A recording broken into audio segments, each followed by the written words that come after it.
Yeah, yeah. Okay, yeah, I understand. Okay, yeah, yeah. I'll take them off and I'll send them in the post. All right. Thanks. Bye. Whew, that was the 80s. They want me to send their indicators back. Right. So in this one, I'm going to be installing some LED indicators on the CRF300L. I've got a little bit of a wiring kit, so I don't have to splice into existing wires or to take the plugs off the existing indicators. And while I've got the back ending bits, I'm also going to install a JTEC tail tidy. Right, let's get on with it. I'll start by removing these 4 Allen bolts from either side of the tail. With that done, I should be able to remove the rear brackets and get the seat off. So to remove the seat, once those 2 Allen bolts are removed, there's nothing else holding it in other than a couple of hooks here and a piece that slots into the front. So just slide it back and it just lifts out like so.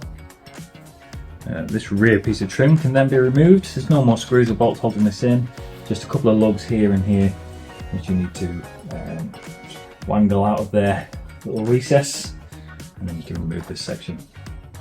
So with that off, it's dead easy to get to the wiring. Now all the wiring we need is here, and it's obvious which is which. Obviously we've got 2 indicators there. We've got the one that goes to the rear tail light and the brake light, and then the one down here which we're also going to need to disconnect, which is for the number plate light.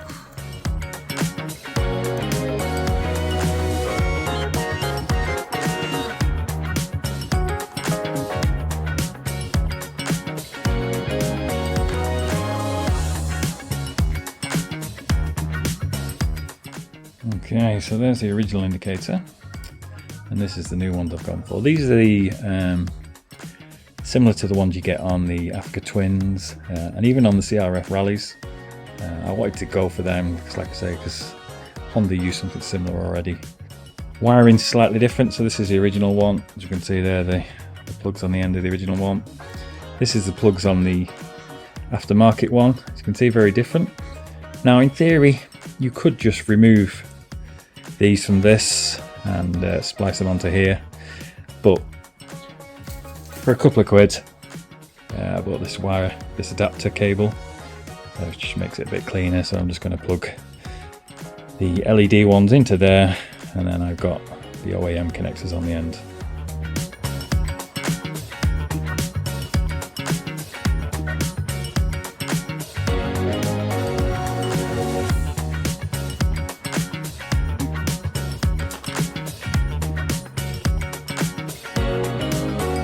Old versus new. That was easy enough. I wasn't sure whether I was going to need an adapter for this bit, but as you can see, it's gone straight on and it looks really neat, fits really well. Might need to tighten it up a little bit, but yeah, so far so good.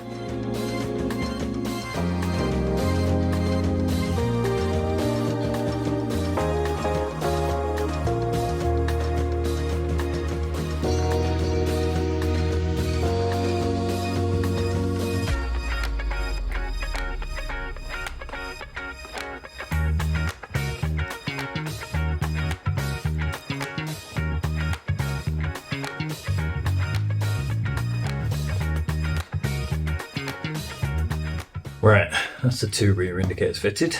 Next, let's get this monstrosity off. We've got 3 Allen bolts just under here.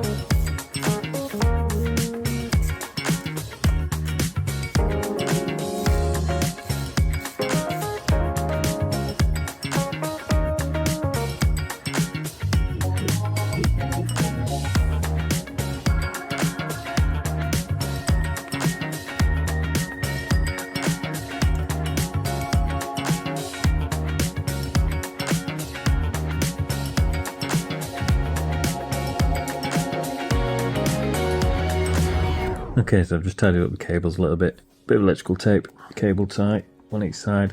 Left a little bit of slack to the wires that go to the indicators, just in case they ever snap off. There's just a little bit of play in the wire.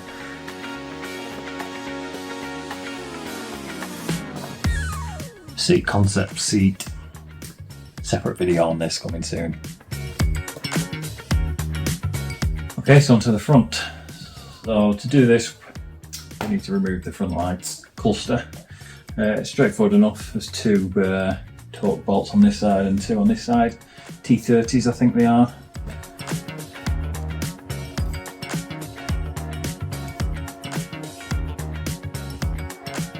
Okay, so I'm just going to disconnect the plug from the back of the headlight, that way I can move this out of the way.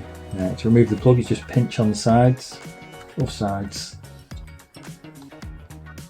And there we go.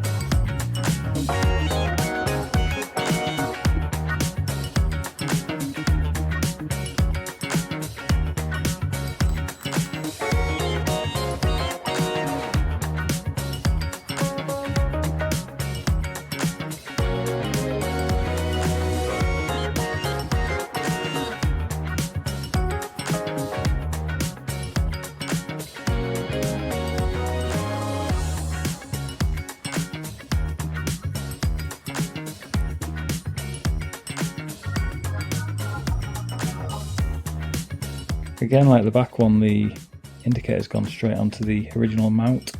I did wonder whether I was going to need an adapter for this part here, but as you can see, fits well. Using the adapter cable again, just so I don't have to splice into any wires, just makes it job a bit neater.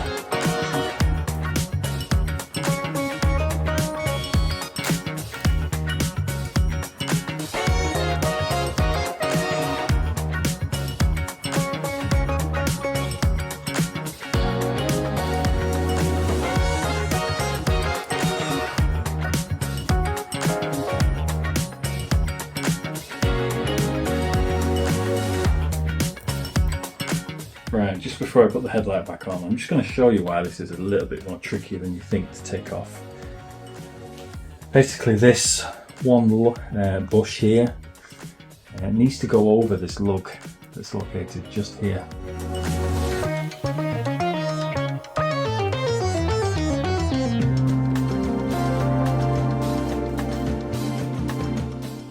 Okay, so that's the headlight back on and it's working, as you can see. The next thing we need to do is, you'll notice that the indicators are blinking quicker than stock. That's because with them being LED, they offer less resistance than the stock bulbs, and as a result the relay is flashing quicker. There's a couple of solves for this. One is you can wire a resistor in line, one on both sides would do the trick normally. So you'd need 2, I think, rather than 4. Or the other method, which is the one I'm going to do, is replace the relay, which is located just behind this panel here. So let's get to that. So you don't need to fully remove all of this section, you just need to remove these two bolts here, and then you can pull. The panel is fixed in with lugs that go into sort of rubber washers there, and that gives us enough access to get to the relay, which is just here.